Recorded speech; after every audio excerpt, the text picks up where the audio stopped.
This meeting is being recorded. Greetings and welcome, viewers. Before starting today's program, my mom will be initiating my Sci Talk series with an important quote. Over to you, Mom.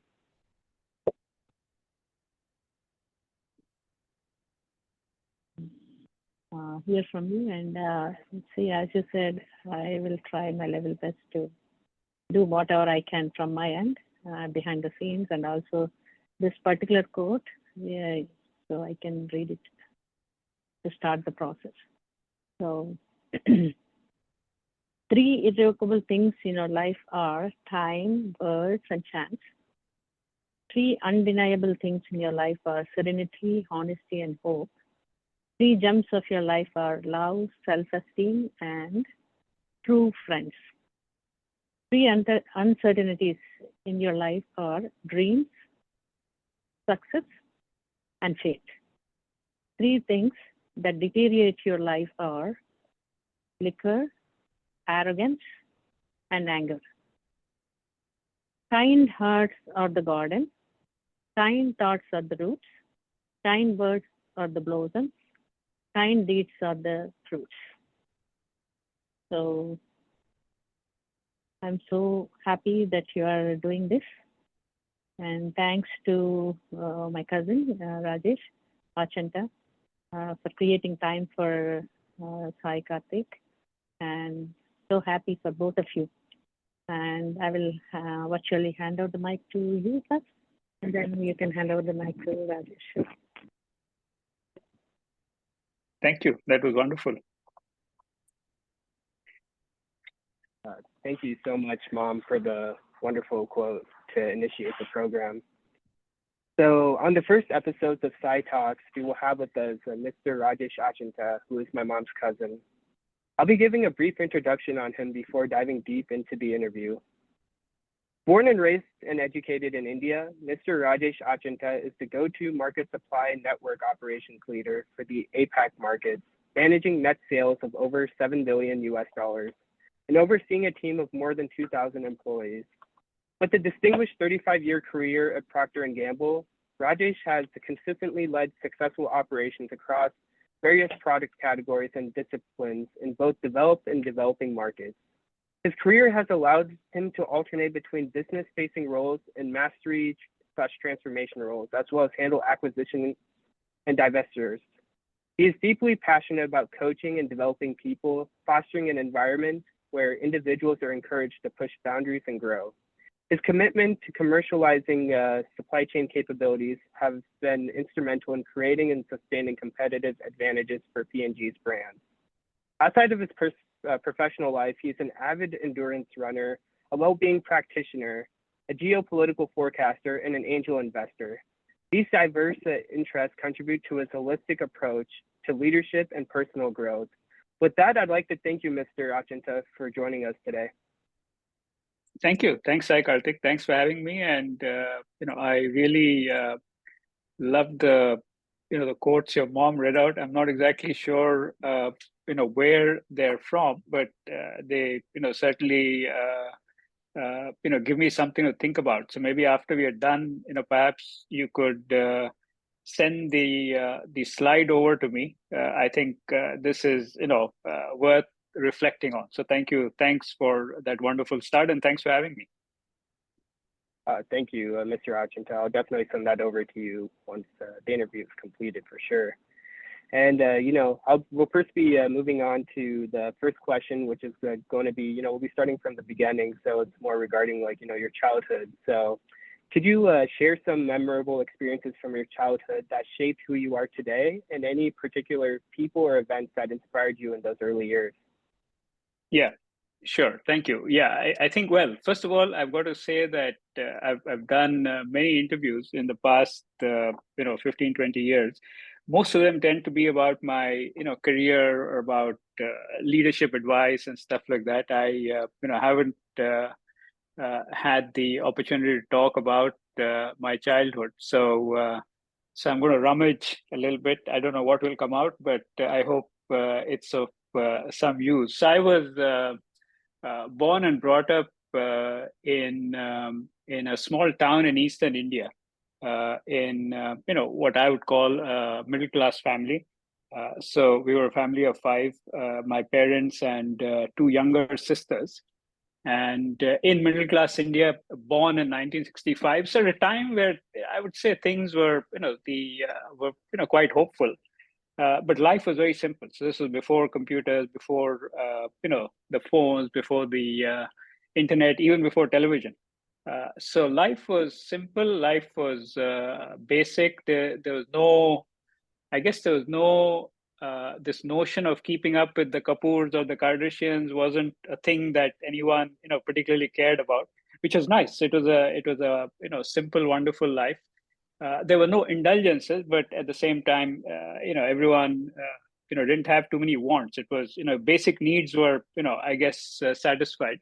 So there was always food on the table. There was always shelter, clothes, etc. So I guess what I took away from that is to live a happy, contented life. You frankly don't need a lot.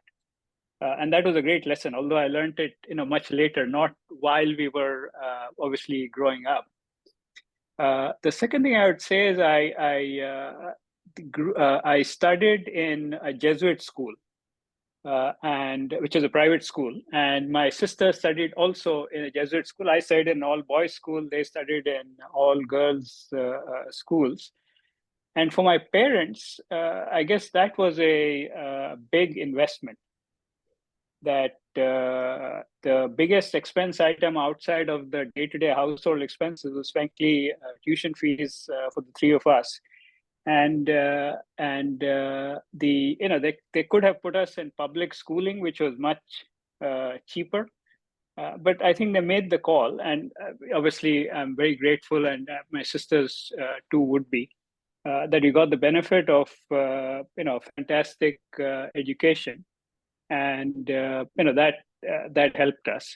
Although as I think back to my own education on the academic side, obviously it was great to have gone through the kind of schooling that I went to, and the fact that I studied in English, whereas all of the public schools would teach in the local language, so Hindi in the part of the country that I grew up in, and that obviously had major benefits, as I entered the job market, etc.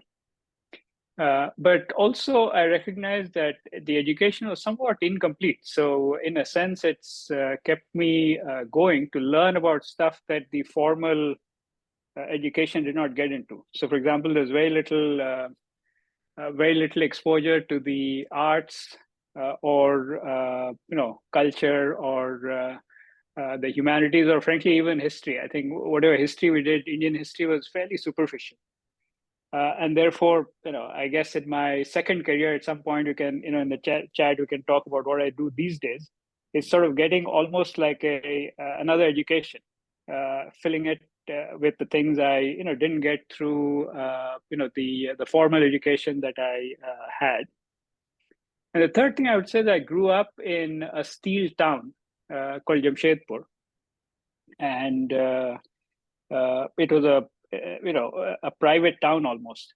So all of the housing was built by the Tatas, the company where my dad spent all his career, and likewise all of the civic services, water, electricity, everything was run by the steel company that employed my father and most other people who lived in that town.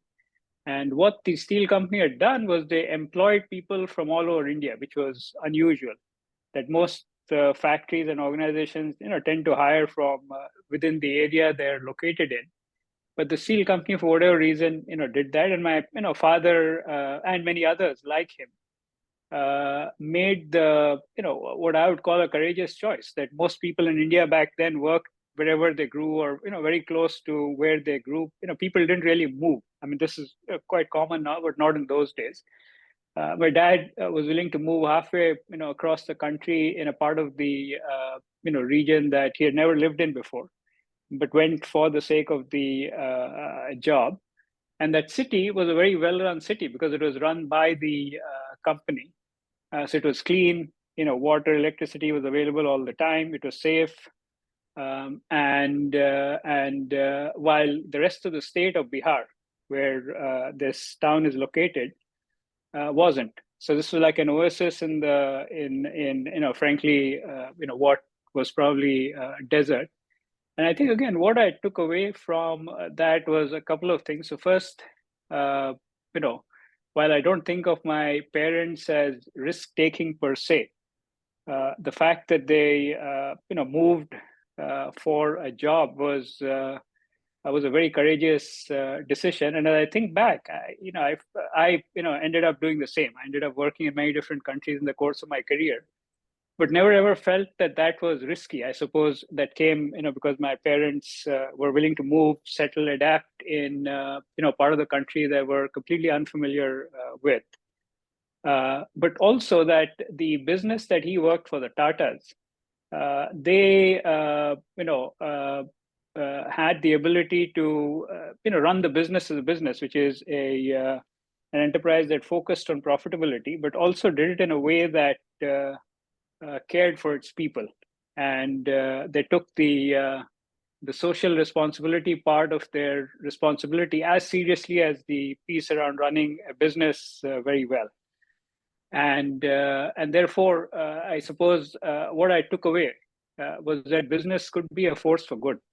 And I'm glad that I, grew up in that steel town where I grew up, because that was there, evident for everyone to see, that a business could be profitable, but it could be profitable while doing a lot of good, for many other stakeholders. And there was no compromise, or there was no conflict between those objectives. So that was great. I suppose the only other thing is the steel town, by virtue of the nature of the operation, was like a township with one company, which means, my neighbors, my best friends, all of them happen to have their, fathers working in the steel company in, one capacity or the other. And therefore, when it was time for me to work, I guess at the back of my mind, I, wanted to explore what alternate, environments would be like. So I was very deliberate in choosing to work in a very large city and not a small town, and where I wanted to work in a really small company rather than, the giant company that my dad worked with. So, sometimes it felt like he was like a small cog in the wheel, because a very large enterprise, and he had one role to play. But interestingly, while all those, I guess I had those ambitions, it turned out my parents and my dad's and my career path in some ways, bore some striking similarities. Both of us worked for one employer our entire life. So he spent almost 40 years with the Tatas, and I spent all my 36 years with P&G, and both are very large companies. I thought I would end up in a small company, but that didn't happen. So sometimes chance interferes with your best laid plans, and I suppose that didn't work out. So so I would say I had a childhood that was generally quite happy and very simple. And I suppose that served me well as I sort of have moved on through life. Wow, that's a very, wonderful childhood. Like, you lived a simple childhood, yet it was so impactful, especially especially being from the business world, you were able to see so many different functions from such a young town. And it was designed by the Tata himself, kind of like a future city of those days, right? That kind of inspired the rest of India's development. I didn't answer the role model question. So obviously my parents had a big influence, like they do, on any child. But the other big influence, as you may have picked up the conversation, was the key leader, who led to the kind of policies the Tata, the steel company had, and many of the other group companies had, was this businessman called J.R.D. Tata, who was the one who set up the steel company in Jamshedpur, back in maybe 1905 or so. So it was well before I was even born. So he was no longer alive when I grew up, but his name would frequently pop up. His philosophy was the philosophy that guided the business values of the Tata companies, and therefore he had an influence. Although obviously I never knew him, what I heard and saw of him was in the way the Tatas conducted their business. Exactly. I mean, like, they've probably been one of the biggest inspirations for, of course, their competitors, as well as like, future big business people of like, India, and even on a global level. So that's truly awesome. So yeah, kind of moving more into your education standpoint. So like in your university. So what was your college experience like at IIT Madras, and how did it prepare you for your 36-year long career at PNG? Were there like any professors or mentors during this period that guided you? Yeah, I would say it was interesting. So first of all, I would say that again, back in those days, and but my parents also made it, almost drilled it into me and my sisters, that the only careers worth going into were either an engineering career or a medical career, as if no other careers were possible. And some of it was the middle class Indian mindset back then, that the good jobs in the country were only those of engineers or doctors, and therefore, in a sense, folks didn't have too much of a choice, I would say. And I happened to be a good student, and therefore, right up until the end of high school, I didn't make a choice whether I wanted to go to engineering or medicine. And only at the end of maybe what we call grade 11, in the Indian system, I decided, okay, I could do both, but attempting to do both anyway, I couldn't pursue, becoming an engineer and a doctor simultaneously. And so I guess out of a whim, I, decided to, pursue the engineering side. And, I did well in the competitive exams that select people to study. And I, went to IIT Madras. What was I guess interesting. First of all, tuition fees. IIT Madras is a public institution. Likewise, the best medical colleges in India also are public institutions, and therefore, there, interestingly, tuition fees was practically zero. So my parents, actually spent more money on my, primary and secondary and high school education from a tuition fee standpoint. Although, of course, I had to pay for living expenses and meals and things like that, which also was a bit of a drag for my parents, supporting the three of us going through that. But tuition fees, thankfully, was close to zero. And by the time I came to second year, the Tatas had a scholarship, so we could apply for employees of Tata employees, and I got the scholarship. So financially, things became a little bit simpler for my parents. It didn't change anything for me, frankly, but for my parents. In the IIT, the first couple of things I noticed, I think I alluded to this earlier, that a lot of my education up in school, as I reflect back, a lot of it was about transferring knowledge. So a lot of it was about the what.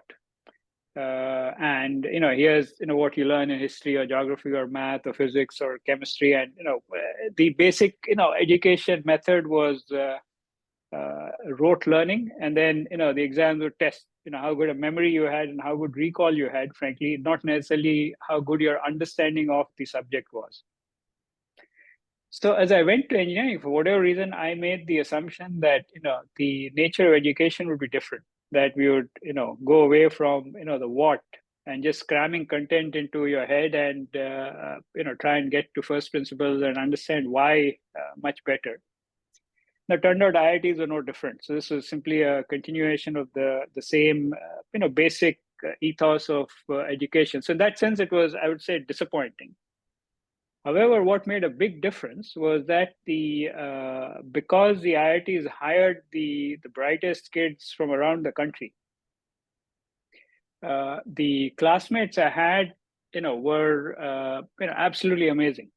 And they were, from all over the country. They were absolutely the brightest. So while in school and even in high school, uh, I happened to be, a very good, student consistently. In IIT, I got to see people that were, academically even sharper than I was, which was, I guess, a nice, humbling experience. And folks who had different ways of being good at it, and some of them quite naturally were very good at understanding the fundamentals much better than I did, even though they went through the same education system that I had done.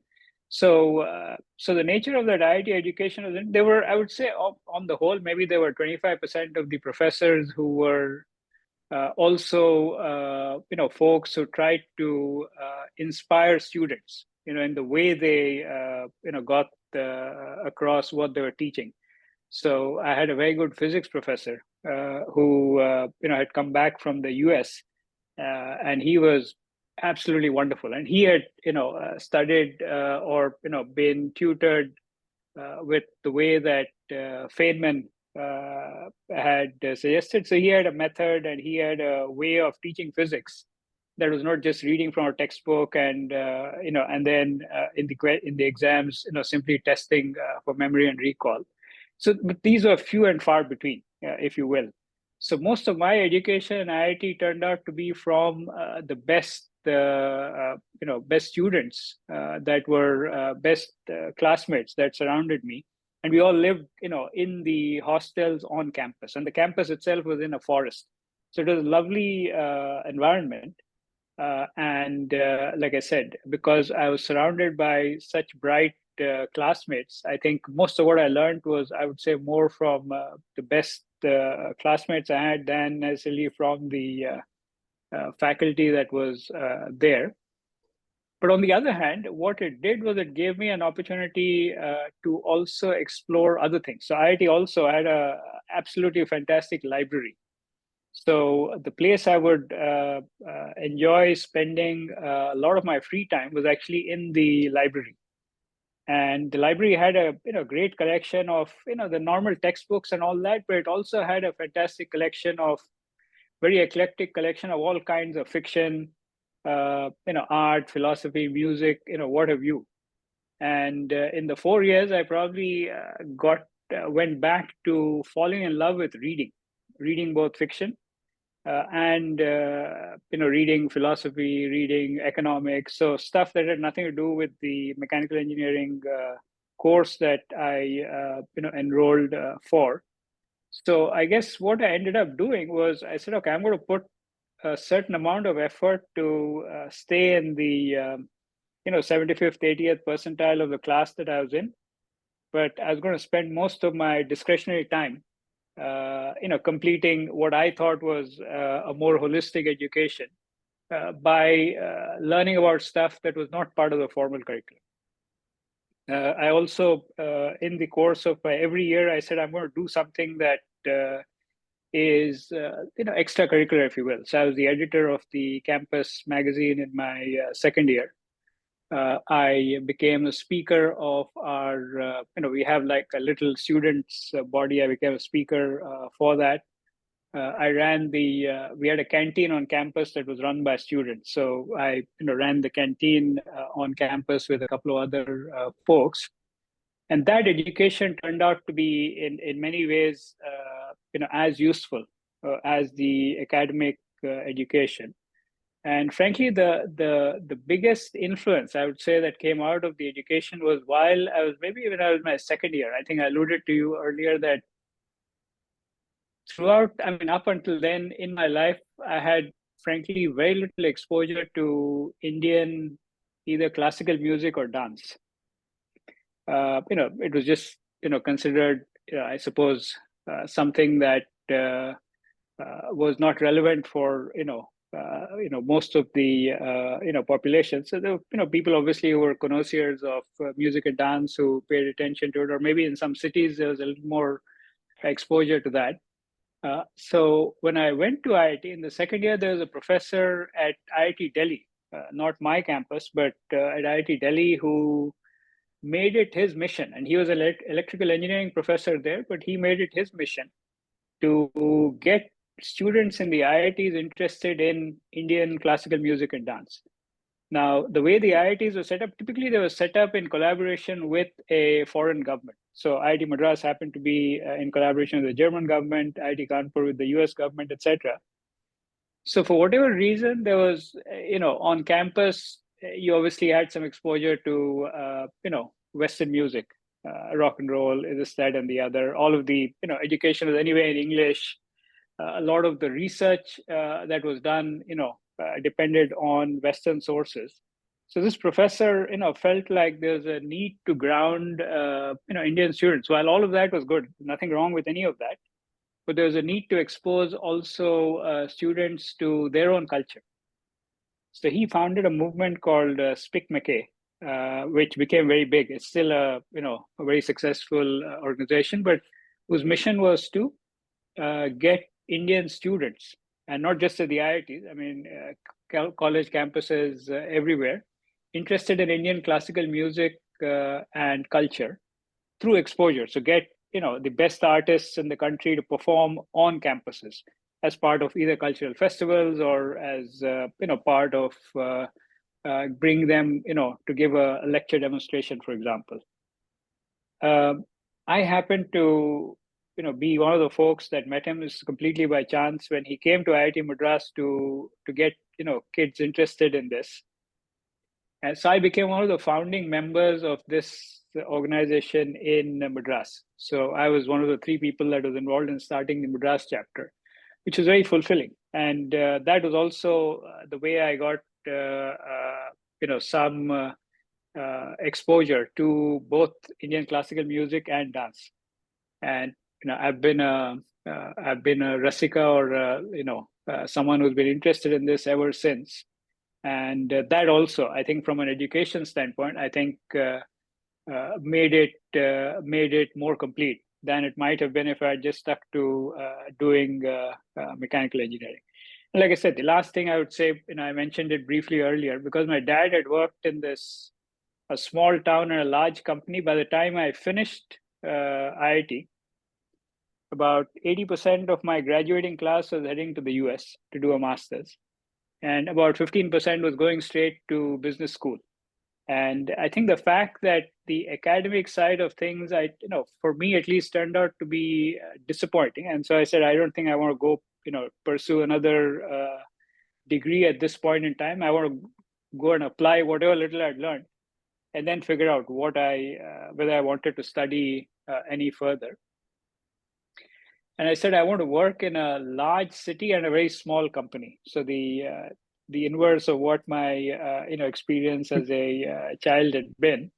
So the company that came on campus that hired me was P&G, and at the time I didn't know that P&G itself was a very large company. The outfit in India was very small. It maybe had 150 employees. I said, okay, this sounds good. I don't want to work in an outfit that has 50,000 or 100,000 employees. And it was in Bombay, so a very large city compared to where I'd grown up. So I said, this will be fun. And after 2 years, I'll evaluate whether I actually want to do a master's or do an MBA. And that's how I got started. Like I said, your best laid plans never really turn out as you think they'll turn out. But in my case, in my case also, it didn't turn out the way I wanted it to be, but they turned out to be much, much better. And that's what I would say about my the IIT education. Wow, that's simply amazing. Usually when people think of IIT, they think of it as kind of like it's purely academic based and there are really no other activities. But truly, what you explained, it's truly a well-rounded institution with activities to essentially it's to empower and better a person, not only to be the best academically, but also in every aspect of a human's life. So that's truly I don't think amazing. that. And then, That's correct. Although I would say the IITs uh, were set up so that the students had a reasonable degree of freedom to pursue what they wanted. And I would say most students. There's probably a small percentage that didn't know how to handle that much freedom. But most kids found the balance between how much they wanted to pursue academic excellence versus how much they wanted to pick up other life skills, other experiences that made the that phase of life even more meaningful. Anyway, all of us were sort of transitioning between coming out of very protected homes to for the first time in our lives living in a hostel all by yourself, no supervision, nothing whatsoever. So yeah, and before going into the job market, if you will. So it was a nice in between phase where IIT provided ample opportunities to explore if you wanted to. And I got lucky that the kinds of things I got interested in I could explore without having to do anything crazy. I could find all of them on campus to be able to do that. wow, that's truly good to hear. Like, that your experience in the university life is truly amazing. So yeah, kind of so kind of like transitioning more to like kind of your professional life. So I have a few questions here. I'll start off with the first question on the professional segment. So like, what motivated you to join Procter and Gamble, and what were your initial expectations? So I know you kind of covered this, but like kind of like more of like you could kind of transition to kind of more of like when you first joined, what were your expectations at that point? Yeah. Like I said, I think I was thinking that this is going to be a 2-year affair. That at the end of 2 years, I'd get clearer what I wanted to do with my life, and at that point, I would leave and move on. Fortunately or unfortunately, right about that time, and I started. And by the way, about 1.5 years after I started working, I decided that what I wanted to do was to pursue a business education. I said, I don't think masters is what I want.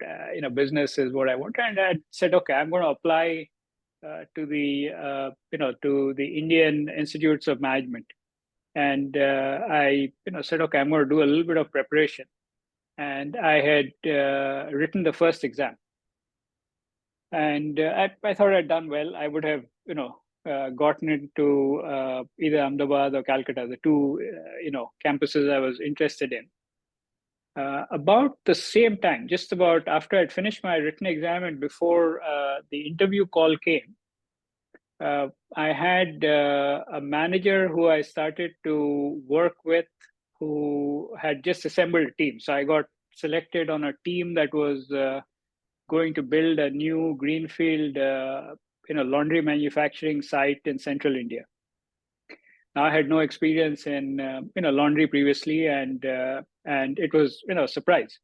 And this gentleman, the guy who was my manager, was someone who was very experienced, 15 years plus experience in project management. It was a brilliant, leader, manager, human being. And I said, as I started to work with him, I said, it's nice. Why? I don't know if I want to quit at this point in time. Maybe I should hang on for another year, maybe learn a little bit more from this person that I was working with, and then keep the path that I anyway made up. Do the go to business school. But the more I started to work with him, the more I recognized he was someone that was very special. He not only had very good understanding and mastery of laundry technology, project management, but he was also an outstanding people manager. So he, again, gave me plenty of freedom. I made, some terrible mistakes, but he, never sort of use the mistakes as a way to help me grow rather than use the mistakes as a way to sort of put me down or anything of that sort. And that was amazing because in some of these cases he took the blame for mistakes that I had made. And I said, okay, here's someone who really cares about helping other people grow, and therefore I enjoyed that experience so much. I said, okay, one more year. So from 3 it became 4, from 4 it became 5, and by the time it became 5, it was time for us to actually start the actual manufacturing operation. So not only did I get involved in buying land, selecting equipment, going through the motions of getting the place built, by the time it was time to make another call, I was already in the factory running the operations at that factory. I said, I'm learning so much. I see no reason to interrupt it and go back to school at this point in time.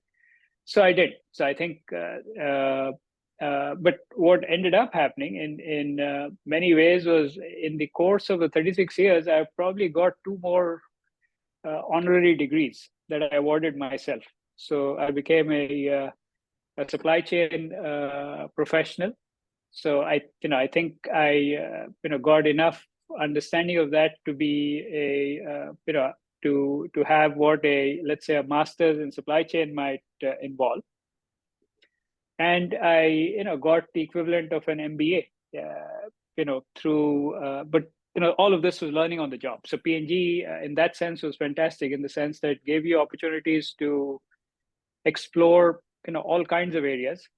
And it in many cases there were managers who understood that someone came with nothing, but if they had a willingness to learn and put effort, that they would be coached and help to acquire and apply that knowledge quickly. And I happen to be very lucky that in the first I would say 15 years of my career, I had 2 such managers who were absolutely brilliant. And each of them was with me for about 4 to 5 years at a time which was really a crucial time for me. And therefore I kept going. So while I stayed with one company, in theory I probably did jobs that could have been in 5 or 10 different companies, because P&G itself is such a large company that I got to work in different business lines. So detergents and beauty, the beauty business, and the paper business, and the healthcare business, and also in what we call go-to-market operations.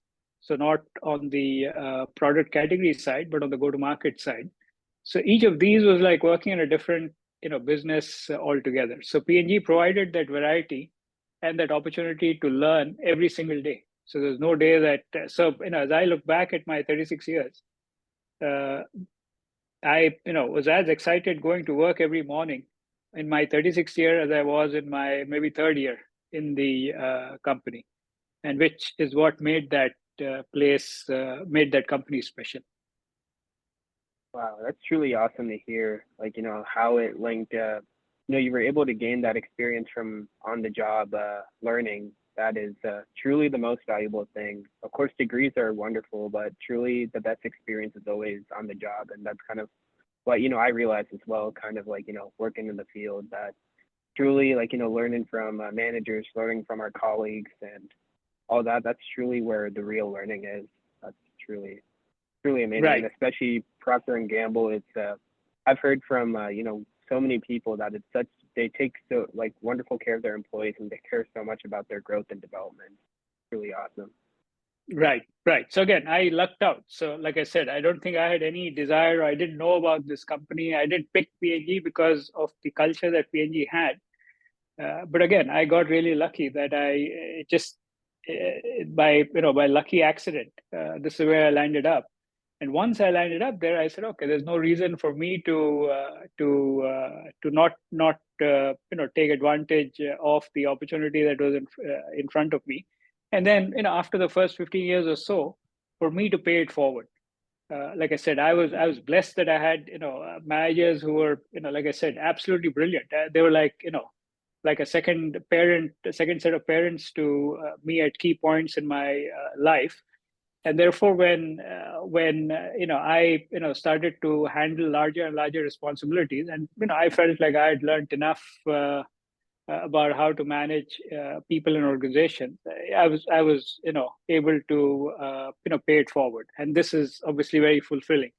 That the opportunity to do that exists, because being a large and successful company means that you're not constantly just thinking about survival, that there's enough going on, and there's enough bright people coming into the organization all the time, that this is like a virtuous cycle, and something that is sustains itself over generations.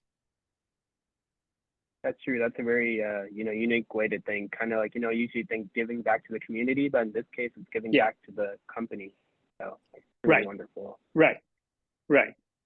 And then, Yeah. So I spent 36 years, like I said, but 36 years is unusual, I would say, for people outside of companies like mine, but inside P&G itself, 36 years by no means is unusual. Maybe about, I would say, probably 30-40% of employees get to my kind of tenure before they decide to retire. And obviously there are people who go even beyond. I mean, I could have gone on to have done 40 or 45 years at P&G, and there's some people who do that, but easily 30-40% of people get to that, and that is because of the same things that I experienced is available to anyone that walks in the door.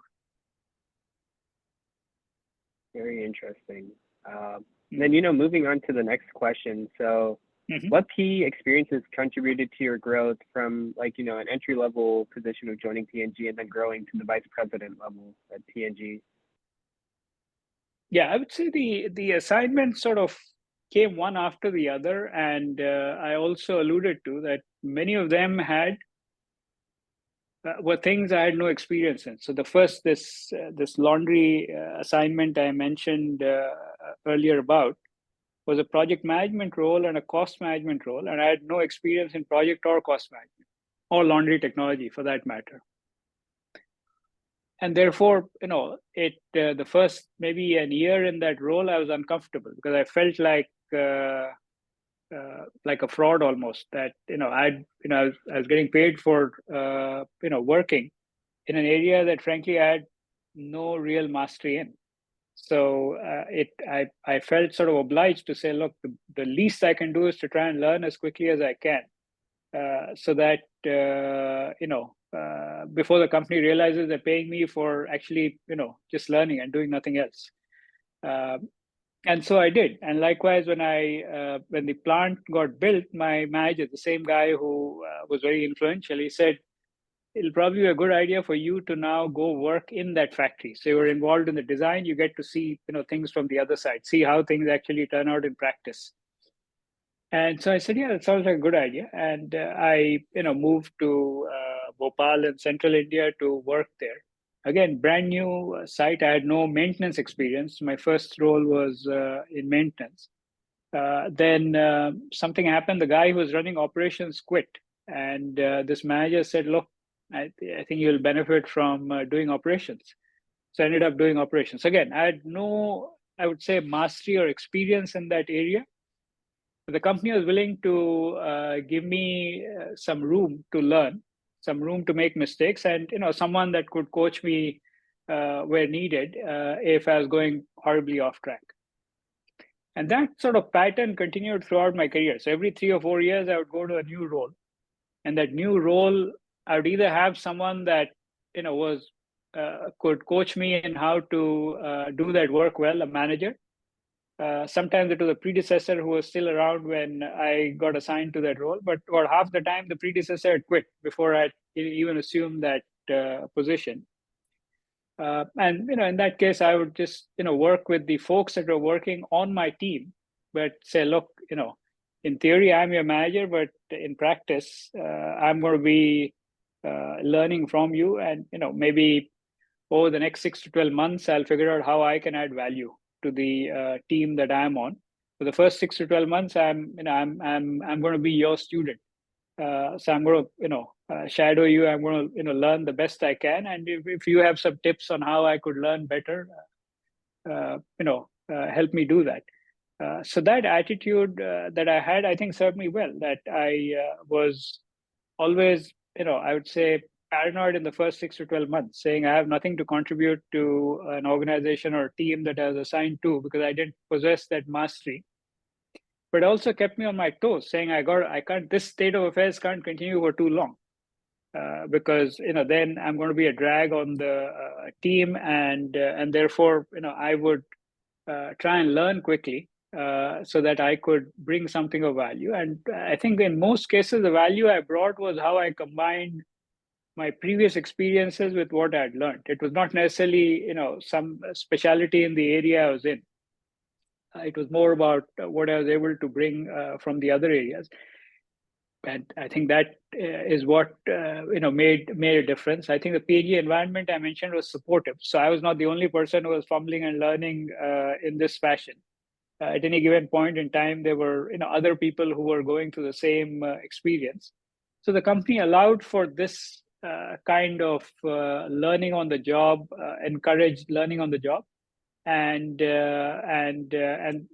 therefore it helped. And to the degree that where I didn't have a manager that could coach me, I would find other peers or people that were subordinates but who had mastery in the area that I partnered with. I saw no reason to not ask for help when I needed help, and I think that served me well. It's truly wonderful. And then this actually kind of leads us on to my next question is, how did your leadership style evolve as you took on more responsibilities? I saw you as more of learning from your team in the first 6 to 12 months, but kind of as you grew into more higher levels, how was your leadership style evolving? Yeah, I would say a couple of influences. First, I mentioned the experience even before I got into business myself of the Tatas.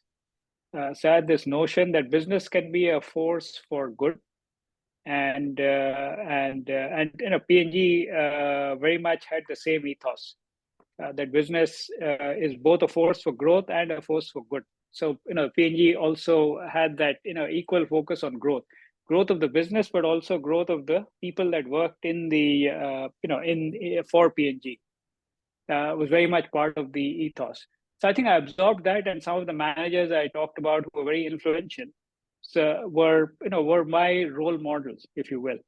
And I said, if I could be even a fraction of the way they operated, the combination of mastery, the kind of impact they had on the business, and the way they brought their organizations along, I think I would consider myself successful. So I would say a lot of it was imitation. So the evolution was imitating the best leaders I'd worked with, and second was being able to pay it forward. That I was always dependent on others because I was always doing new stuff. And therefore I said, look, I think when I'm a little more settled in my own job, I got to look out for who needs my help, and therefore who can I help that would help them, but also improve the performance of the team or the organization, because we've been able to unleash everyone's talent to the best of their abilities. So just being the best you can be and getting better every day, frankly, is been what has kept me going. And on the teams that I've worked with, I've said, how do we bring that spirit every single day for every individual that comes to work? And like I said, the P&G environment made it easy. So it was not as if I had a lot of resistance to try and bring that notion to life on a day-to-day basis. Yeah, that's very true, and it's wonderful to hear that. And then what when it comes to what are some of your most significant innovations or contributions you made during your tenure at P&G? Yeah, I would say a couple of things. So as I think back, and I've now said this many times to my own guys, that while I worked in a functional area, which is supply chain, that the nature of the business that we are in, consumer products, the barriers to entry is practically non-existent, which means anyone can choose to make, shampoos or diapers or detergents. There is nothing that prevents them. So which means that the only way that we can be successful is you got to get better all the time. And even if we work in a functional area, we got to be able to figure out what does it mean. How do we contribute to the success of the business? Not just what am I doing from a supply chain metric standpoint. So what are we doing that enables top line growth? What are we doing that enables profitability? What are we doing that enables delivering the cash objectives that the business has? So truly understanding that and being laser focused on the agenda that we have in the functional organization to be able to contribute to that directly, not indirectly, not saying, look, if I did well, they'll do well, and everyone sort of hold hands together and things will work out. Not in that fuzzy sort of fashion, but in a more direct fashion. I think this is what I brought in the last, I would say, 15 years or so. So the more I understood the business, which is why I said I got an MBA also on the job, because I had to figure some of this thing out for myself, is one thing that I did. I feel very good about that. Many of the folks that worked with me, I think got this really clear. I think second is the ability to partner externally. So both in the supply chain, we work with suppliers and customers. So to be able to do that again, with that same mindset of how do we win, how do we do a great job, and how do we win together, and how do we collaborate, how do we cooperate, how do we do this in a way that creates value for them and for us. So it's a win-win. It is not a I win, you lose, or the other way around. And there's plenty of opportunity to do that. So again, I spent a lot of time working on that. And third, organizationally, I would say like I said, I benefited from a culture which allowed me to grow. Even when I didn't bring a lot to the party, or even occasionally when I fell on my face, there were people who immediately picked me up and got me going again. And so I said, in all of the teams that I've worked with, how do I create that environment that allows people to flourish, that allows people to learn, grow, make mistakes, but use those mistakes as a way to learn rather than as a way to get defensive. And I think that is something that I again feel very good about. And one small part of that is also to, and it's almost been like religion for me, is getting people to recognize what their strengths are and to play to their strengths. Very often the mistaken notion in organizations is that you come in with a set of things that you're good at, and development is about improving the things you're not good at. And I think that I challenged, and I don't think everyone is convinced that that is the right way to go, but I was convinced. So in all of the teams I ran, I said, I don't care what you're not good at. As long as you recognize it, that's fine. What is more important is recognizing what you're truly good at, and doing more of that, so that you can flourish. Obviously, you're most productive at the things you do really well, and the team benefits when you can bring that to work, and you can keep sharpening that. And I always use a sports analogy there. In a soccer team or a football team, you don't need 11 goalkeepers, nor do you need 11 forwards, right? So there's a role for different skills and strengths, and the people who are who are forwards have a certain role to play. The role of the goalkeeper is a certain role, and the more the goalkeeper gets better at keeping the goal safe, the better it is for the team. And therefore, the notion that that teams do really well when each one plays to their strength is again something that I think in all the teams I worked with, I was very clear this is how we would operate. And I think that is one of the reasons why the teams did well. I feel good about it. Of course, there's a lot of research that's available in this space now. But even then, even though there's research available, there's evidence. Not everyone is convinced. Even now, the many people believe that development is about improving on the things you're not good at versus being, getting even better at the things you're already great at. Very true. Like, especially, it's just a amazing positive environment that, the corporation has provided, and the willingness to learn and improve on your skills that you aren't exactly like, good at, but, also growing on like, what you are good at. So that's like a very rare, like, rare quality that's there in many corporations these days. So Yeah. it's really wonderful to hear of like, the amazing things which Procter and Gamble was able to provide, and then, your willingness to, learn and, excel at what you wanted to do. Mm-hmm. Yeah. Mm-hmm. Mm-hmm. And then like, kind of like on the, I know like, P&G, it's a global company. It's based in Cincinnati, Ohio, which isn't exactly like, it's a city in the Midwest, but it has such a global presence. So like, kind of like, what was your journey on a geographical standpoint of like, where you spent like, your career? Yeah. I spent my first, I think 12 years, the first third of my career in India. And then, by the way, yeah, this is the other thing. After 12 years, after this second manager who was, again, fantastic, that I worked with, I sort of started to get the feeling that P&G is special, but, but whatever we learned within P&G, I, felt like this was perhaps not relevant to any company outside. That P&G had, standards that were, very high, but I said, okay, maybe it makes sense for P&G to do that as a global company, but maybe if I, change jobs and went to some other company, let's say an Indian consumer products company or a European, consumer product company, maybe, the stuff that I learned was not transferable.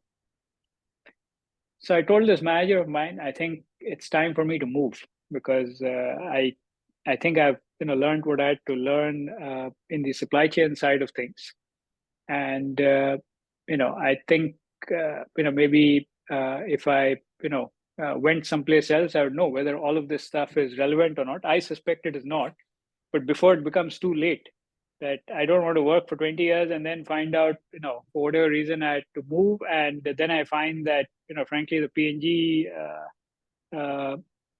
mastery I'd acquired was relevant only to P&G. So I told him, look, the only way to be able to stick around with P&G, but to feel like I've moved outside, is to go to an acquisition. So I need your help to find me a job, in an acquisition organization. Because then you come with a completely different culture, not the same values, not the same beliefs, etc. And you get to test whether the P&G knowledge is useful to to thrive in even an environment like that. So as manager, because he liked me very much, he said, look, I think that makes sense. If this is the experiment you want to do with yourself, I'm happy to support it, but an acquisition doesn't happen because you want an assignment in an acquisition. An acquisition happens in the business, thinks it's right for an acquisition and something comes up. So timing is uncertain. I said, okay, that's fine. I'm happy to continue in the current role a little bit longer if I have to. And he had offered me at that point to move to Singapore to a business facing role. Till then I'd done, supply chain facing roles. And I said, no, not interested. I really still want to find out whether the stuff I've learned so far is actually relevant outside of P&G. So I waited for about a year before an opportunity came up. And I ended up going to Eastern Europe because a company at that point had acquired a company that makes Tampax, which is the tampons, the best tampons in the world. So when this opportunity came up, my manager put my hand up saying, here's someone that's really very interested in going to an acquisition. And the factory they had was in Eastern Europe, in Ukraine, just outside Kiev, the capital of Ukraine. And they asked me if I was willing to go. And the German manager who offered me the job, interestingly, his first conversation, he told me, so it was very gruff very different, kind of manager than I had before, but it was nice because he was very frank. He said, look, you're the one who's asked to come to an acquisition, so we're happy to offer you this job. But let me make two things really clear. First, I don't, this operation that you're going to is not an operation I think is going to have a very bright future. In fact, if I had my way, I would have shut it down right away upon acquisition. But local management is resisting that, and therefore, I've said for another 3 years, I'm willing to keep the site going, and we'll make an investment of one manager from P&G. And your job is either you make this place much more competitive in a 3-year time period, and if not, you will shut it down at the end of your tenure and before you move to another assignment. So that was interesting. I mean, he was as blunt could be, and but I was so far committed into this this business of I had to experience an acquisition. There's no way to back off at that point in time. So I said, okay, sounds good. I think I'm willing to take the challenge, although I was half nervous, saying I'm going to get no support whatsoever from this manager because he's already made up his mind. They want to shut the place down. But I said it's an adventure, and sometimes you like I said, sometimes you wish for certain things. Things don't turn out exactly the way you want them to be. But this adventure also turned out to be great. So this German manager had placed all his bets in an operation that was in the UK, just outside London. And while this site he had brought me over as a P&G manager, at this other site, he had probably brought in about 15 managers from all across the Europe. And that's when they were making the big capital investments. And this other site, he was very clear and he followed through. So there's no wishy-washy business there. He said, look, you're the only one I'm going to send there. No capital investment there. You figure out how to turn around performance.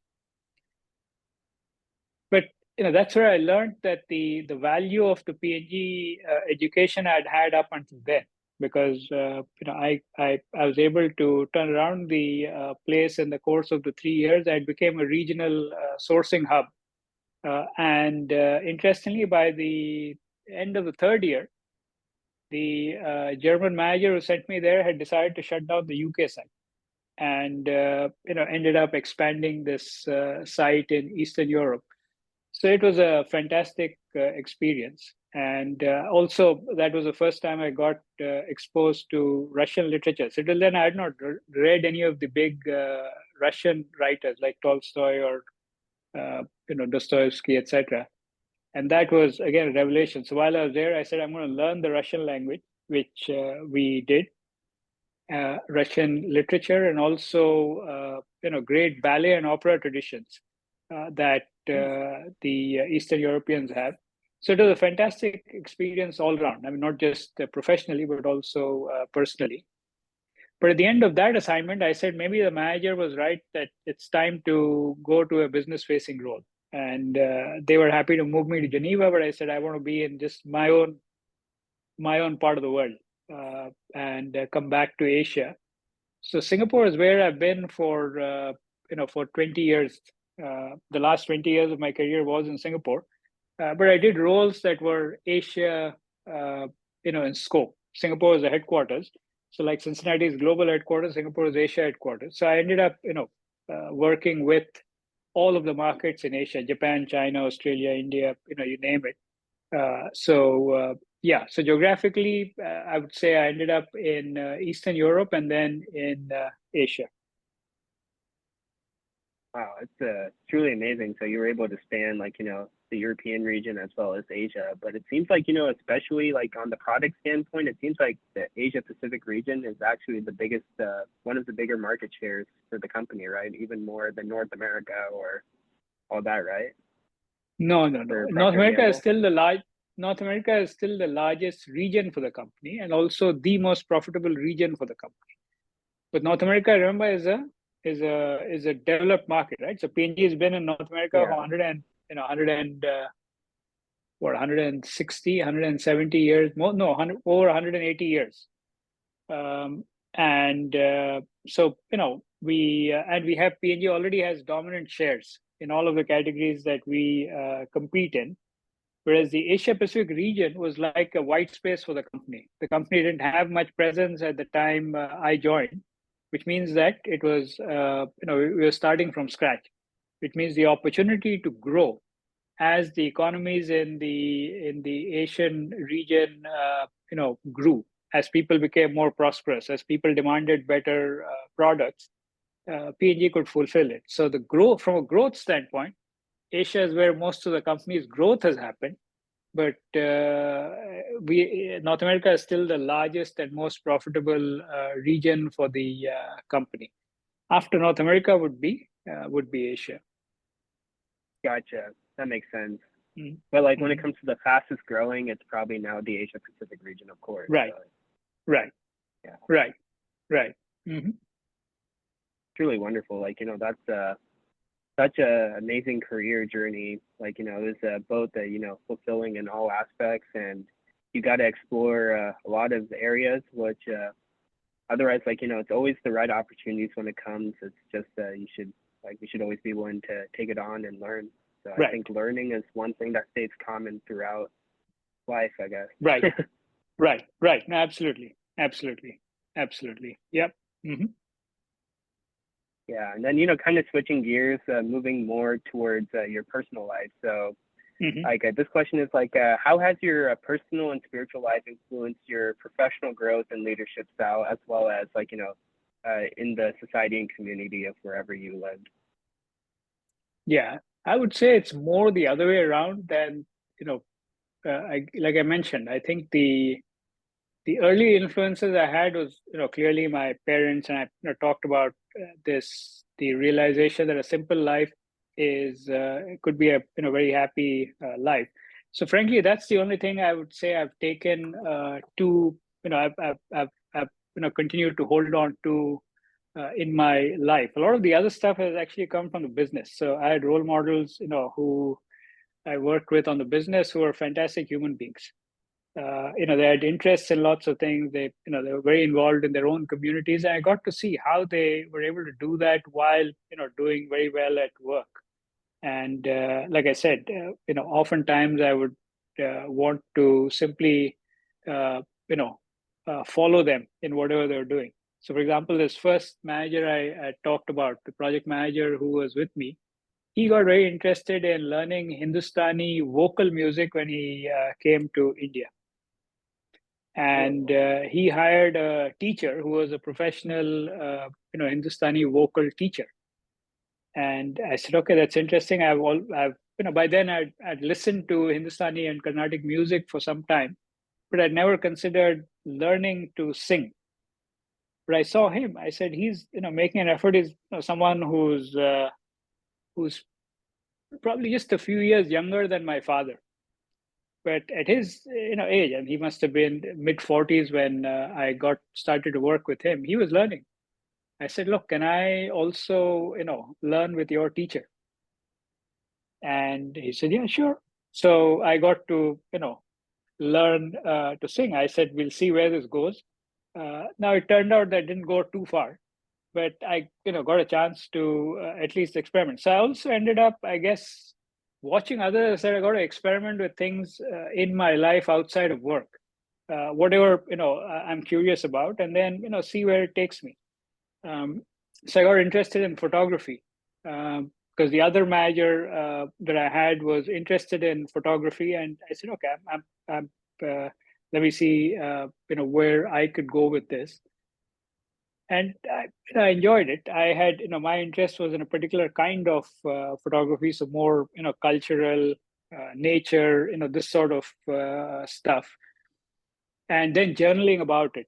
So, when we came to Singapore, Singapore is, wonderfully located in the Asia region, very, very well connected with the rest of the region. So we got to travel around the region very much. So, we would go with my, family. I think 3 or 4 times a year, we would pick a country, travel to a new place, a new city, a new country, etc. And I enjoyed photographing, but I enjoyed also journaling about it after we came back. And then over the course of maybe the next 5 or 6 years, when I started to run, I said it'll be interesting every time I run to raise some money for a charity. But instead of going out and cold calling people or pestering them saying, "Can you please contribute to this charity I'm running for," etc. I said, since I've done a lot of photography and journaling, I have plenty of material. Why don't I develop some photo books? So I self-published 5 photo books.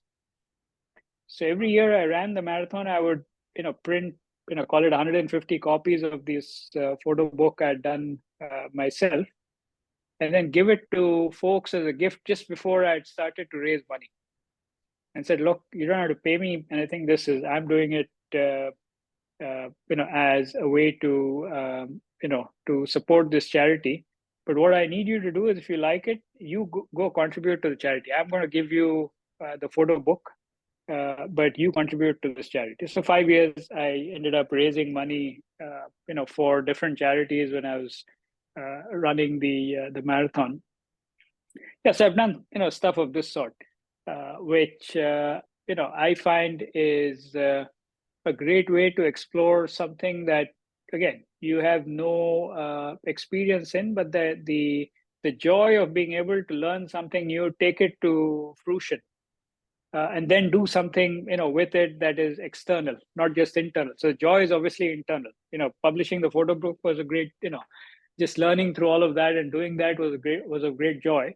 But to be able to use the photo book then to raise money for a charity was even better. And combining it with the run meant that I was also serious. I couldn't back off. It was like making a commitment that I'm going to run. I'm going to put in the effort needed to do a good run. So it sort of hangs together in that sense. And that, like I said, a lot of it came from the folks I got to watch. And the definition of what is a successful life or a good life changed quite a bit. If you'd asked me at the beginning of my career, I would have said a good life is one where you have a good career, you have a great quality of life, this, that, and the other. So all of this stuff, more tied to professional growth and maybe to material success. And I would say maybe 10, 12 years into working, I think that had shifted and broadened out quite a bit. Professional growth was important, but again, the nature of professional growth became more not in terms of positions I could get to, but in terms of just how much I was learning and how much I was able to apply and then pay it forward. So it became a different kind of measurement for professional growth. And then success being about being at peace with yourself. So there's this cliche, if you will, around you ought to be healthy, healthy, wealthy, and wise. So I got to adapt that a little bit, saying, okay, yeah, it is important to focus on your own health, physical, mental, spiritual, emotional, health in that sense. Wealthy, not in the sense of money, but in terms of having the time to do the things you wanted to do and make a difference in the way that you choose to make a difference. And wise in the sense of being able to see things more broadly, rather than necessarily in the sense of becoming a philosopher or anything of that sort. So I think that notion of redefining success became an important element of how I saw my life, and therefore I was focused at work, but I was also very clear I had boundaries that I had. That so every evening I would leave work at 6, no matter what was going on. And with my teams, I think they knew unless there's an emergency, I would not get back to my phone or computer after I'd left the office. Which was different. I think most people, particularly nowadays with phones and computers, the boundary between work and life has gotten a lot blurred, which I think is not very good. I think I found that having that boundary being clear allowed you to obviously be at your best at work. And at work, I didn't take personal calls. I didn't I didn't get on social media at all in the first place. So I never had any other distractions of that sort. I was focused on work when I was at work. And when I was away from work, I was focused on the things I wanted to do with my time away from work. I didn't let work intrude on, my personal time, family time, and things like that. And I think that, I would say served me well. Wow, that's truly wonderful to hear that, especially, work-life balance, and you were able to, maintain that before that so-called term, I bet, existed even. So Yeah. it's really wonderful. Yeah. And right. I feel like, that's a thing which, especially after COVID, it's almost a concept which has kind of people have forgotten about, and it's back to working 60, 70 hours a week. And, right. Essentially that understanding of truly caring about our well-being needs to be reinforced over and over again. So I think that's a great point that we need to establish again and bring forward in all the major in all the especially the big corporations in the world, as well as startups and everywhere. Yeah, absolutely. But I think my learning was that this depends on the individual. Frankly, it is not. True. It doesn't depend on the organization. And for the individual, it is about being clear on defining what a good life is, or defining success for yourself. And obviously, the definition is different for different people. It's not the same definition. My definition of success is not necessarily the definition that even my closest friends necessarily have. So everyone has their own, but to the degree that you're clear what it is that you're after, then you can structure your life around that definition of success and that definition of meaning or purpose that you attach to the life that you have. But what I find is that many people default because you don't think of an answer to that question.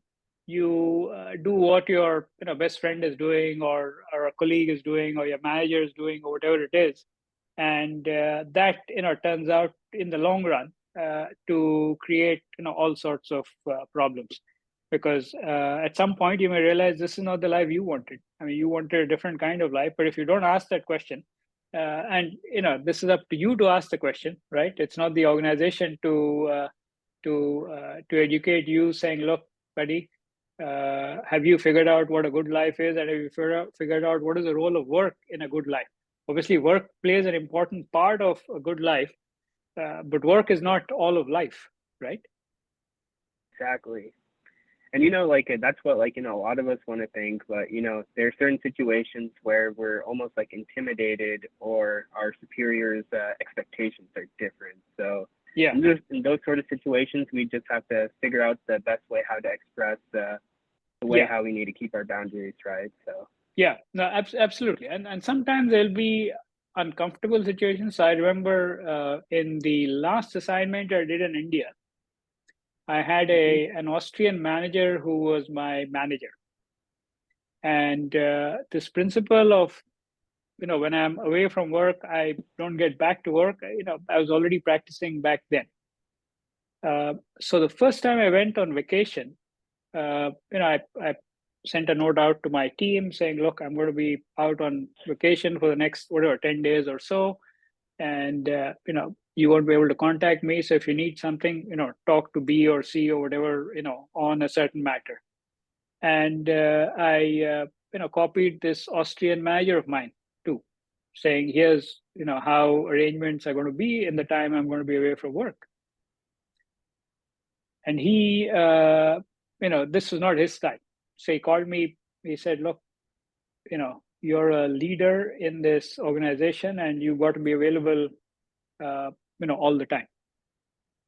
I said, no, I'll make sure that the business, continues to run, but, the business doesn't depend on me. I'll make sure the arrangement. So we had a very difficult conversation. He wasn't happy with the fact that I was challenging him on the way he operated. But I said, if I gave in, frankly, I frankly didn't have a choice. I was simply, again, adopting someone else's idea of what success looks like, or what good work etiquette looks like. I said, I can have, a great work etiquette, which has nothing to do with the way that someone else chooses to conduct themselves. So I've had several, of these types of, I guess, situations that I've been in. But again, to the degree that you're clear how you define success, and you're willing to occasionally be able to handle this sort of conflict or an uncomfortable situation, I think in the long run it pays out handsomely. Is I guess been my learning.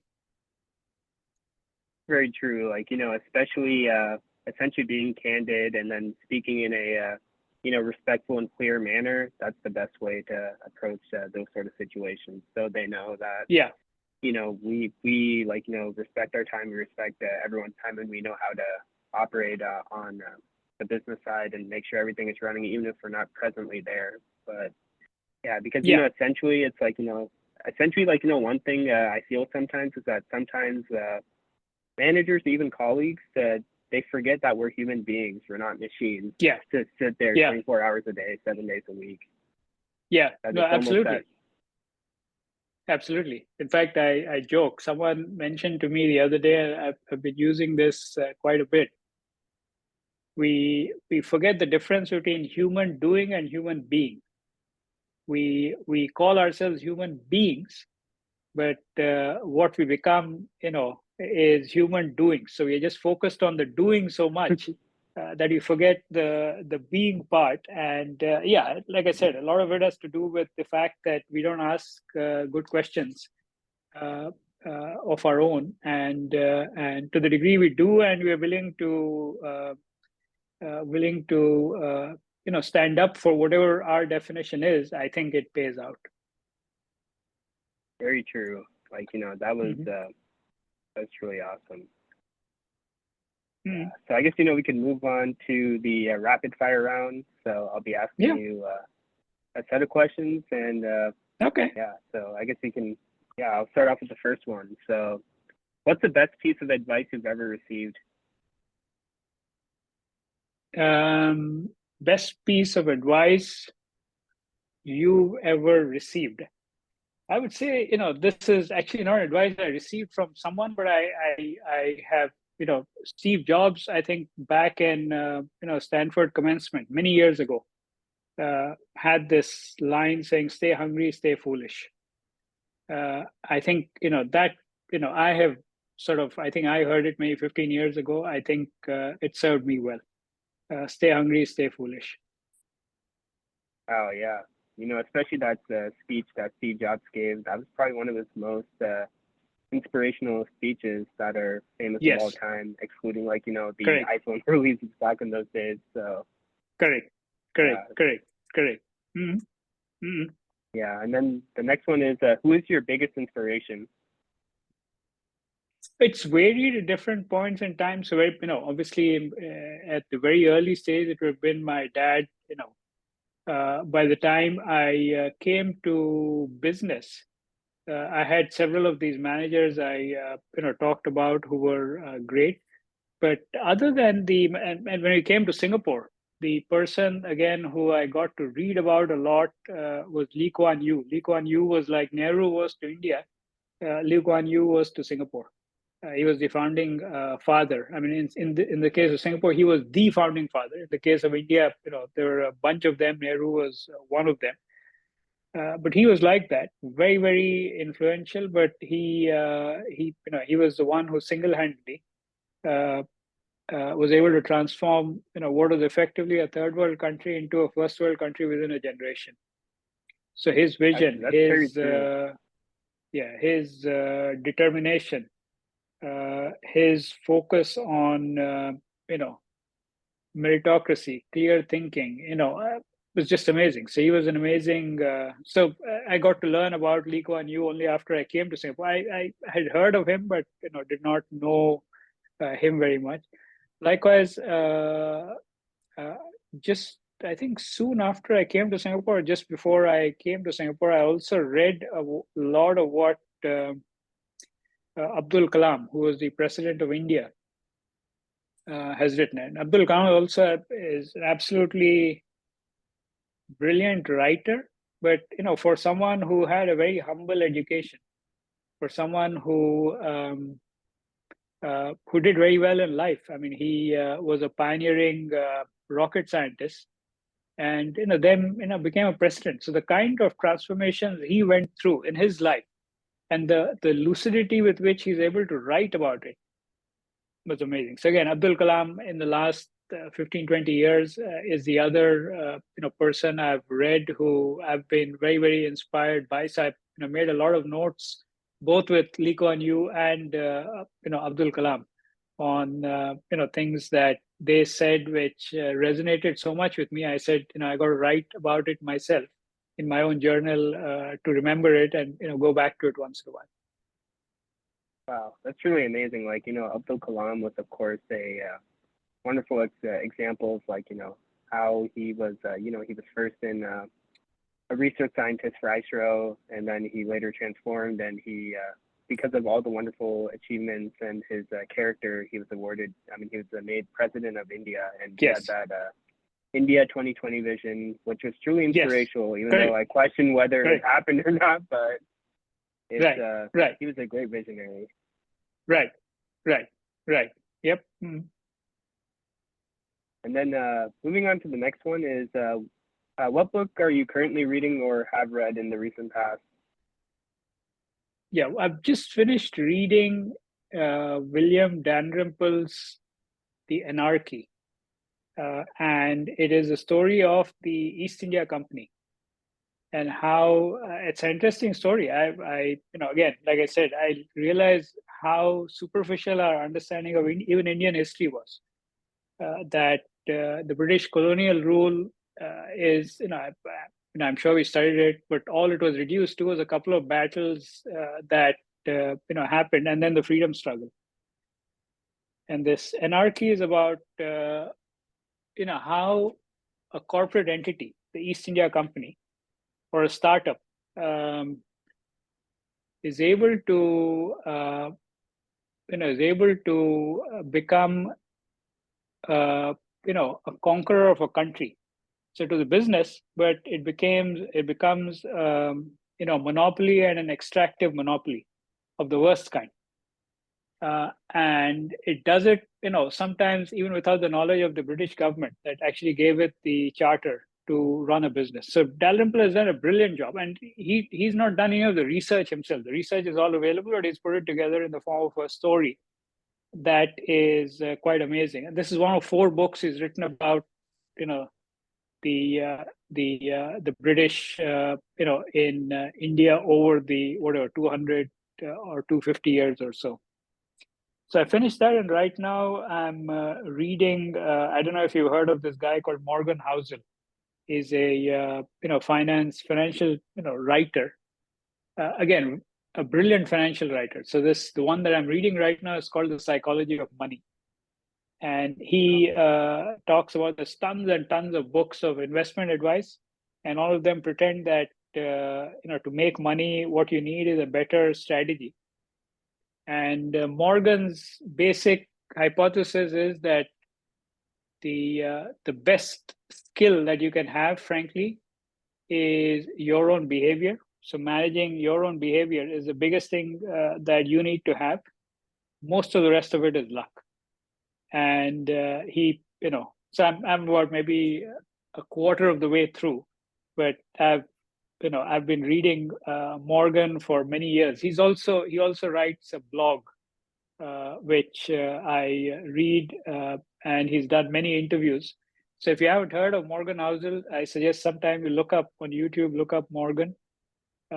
He's absolutely brilliant. So he writes about money, but he writes about money in a very different way than most people, who write about money. Wow, that's truly amazing. I'll definitely check that out. And yeah, and then what's your favorite travel destination?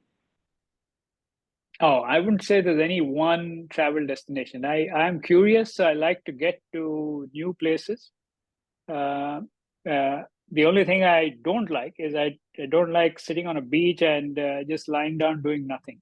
So the best destinations are one that have a culture and a history, some local arts and I'm happiest when I'm learning something new about the culture, the history of the place, or experiencing the local arts there, and to be able to then write about it myself. So the places that do that are the or something to do with nature. So the place we went to recently that I remember is we went to Sikkim in Northeast India, just naturally beautiful, and there's some beautiful Tibetan monasteries. Besides the Himalayas. So both of them, I mean, the monasteries and the mountains, were absolutely wonderful. So That's truly amazing. And then, like, how do you usually start your day? um, I wake up very early. So I wake up at 4:30 in the morning, and typically do an hour of meditation. So from about 5 to 6, I'm meditating. I found the Vipassana meditation program very helpful. I think I mentioned I find our education is formal education is somewhat incomplete. So one of the things that I'm also recognizing, so as part of my this half of life, if you will, I'm realizing I also need a spiritual education, if you will. So I got to explore a little bit of understanding first of all the Indian foundational texts. Again, I'd read some philosophy, mostly Western philosophy in my college days, but I feel a need to go back and understand Indian philosophy better. So meditation I got into about five years ago. After my dad passed away, I said one of the things I wanted to explore, but I took the opportunity after he died to do this 10-day silent retreat, which was brilliant. I really enjoyed it. It was very difficult, but I really enjoyed it. So I've kept this 1.5 hours of meditation every day. So an hour in the morning, and typically about half an hour to 45 minutes after dinner in the evening. So that's how I begin my day. And after meditation, it's typically either a run or strength training. So I make tea. We have, my wife and I have tea, and then after that, I'll either go for a run or alternate with strength training. Wow, that's really inspirational morning. It's like it's very for anyone besides you, it's a very ambitious way to go, and it's the ideal way to go. It's just that waking up that early and then meditating for an hour and a half to 2 hours every day is truly awesome. I know the great benefits of meditation, and I guess I'll definitely check into Vipassana meditation as well to see Yeah, frankly, more there's about it. many schools. I don't think the Vipassana meditation school per se is the best or anything of this sort. It's simply that this is the one that my wife had already been to a couple of times. My sister had gone there also, I think, once or twice. So I already knew of the place, and I said, okay, maybe it's time for me to explore, to understand this better. I guess I was not, when my wife went or my sister went, I was not sure what the benefit was. So I first wanted to read about, is there any scientific basis to what, to first of all, the benefits of meditation? Is there any research done on that? And so it took me about 5 years, call it, before I went there to acquaint myself with the science of what this is about. And I think I became convinced that there is some real benefit to these mindfulness practices. That there was research. There's a professor at I think at Wisconsin called Richie Davidson, who's done a lot of work in studying these Eastern mindfulness practices, and he's published scientific research on this. Saying why it is beneficial and what sort of changes happen in the brain as a result of meditation. And I said, okay, I think this makes a lot of sense. There is some science to it, and therefore, I'd like to, enroll myself, and then, see whether, I get to access those benefits myself. And so far, it's turned out to be great. Wow, that's truly awesome. That that spiritual experience and all. That's really amazing. And then, yeah, moving on to, we got 2 rapid fire questions left. So the next one is, what's your favorite quote or mantra? Favorite, sorry? Your favorite quote or mantra? Post. Like quote, as in a saying Quote. or a quote. Okay. Saying. Okay. Yeah, I would. Well, I don't. Yeah, the quote. I love quotes. I'm constantly writing, stuff down. But let me share. This one is courtesy. Costs nothing, and I'm reminded of some of the stuff your mother had. Right at the beginning. So this one is somewhat similar. Courtesy costs nothing. Being nice to people is the easiest, career competitive advantage that you can have, and you can disagree without being disagreeable. Oh yeah, those are truly amazing. It almost reminds me of the you don't have to oblige, but speak obligingly, something like that. Yeah, it's really awesome. Yeah, and then moving on to the final rapid fire question. So, what is your favorite sport or sports team? I don't have a favorite sports team. I mean, I'm an eclectic. I don't watch any live sport. I've not had cable TV for, I don't know, maybe 20 years now or so. But I read about sport, and I focus on what are themes that we could learn from sports. I read sports writers more than I follow sportsmen. And favorite sport, frankly, running. Running also has been a life change. I started running about 12 years ago. So I would say the thing that I am personally involved in or have benefited from is running, endurance running. That's really good. Yeah, I mean, running for sure. It's actually one of the best forms of exercise, and it's all that you need to do is just use your legs and have that endurance. Correct. Essentially, it's just the competition is essentially with your own selves, just getting faster Absolutely. and better each day. Absolutely.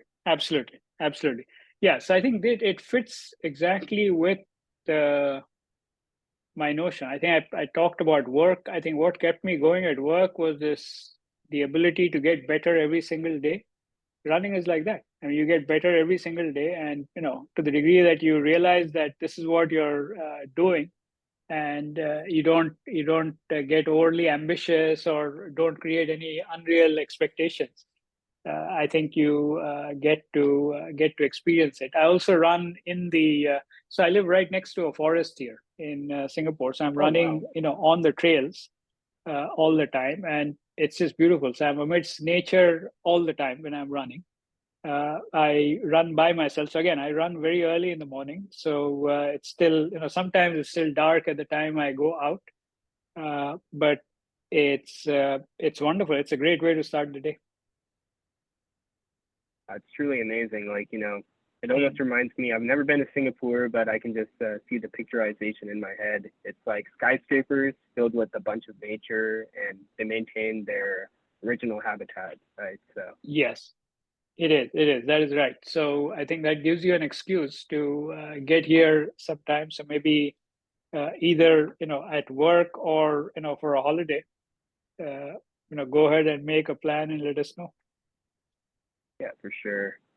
And yeah, with that, we this is near the end of the interview, and then it was a truly amazing interview. I've learned so much, and I truly enjoyed, talking to you, and I really appreciate your time, Mr. Achanta. Thank you so much. Yeah, thanks, Karthik. Good talking to you. You have a wonderful evening, and call me if you need something else. Sure thing. Thank you. And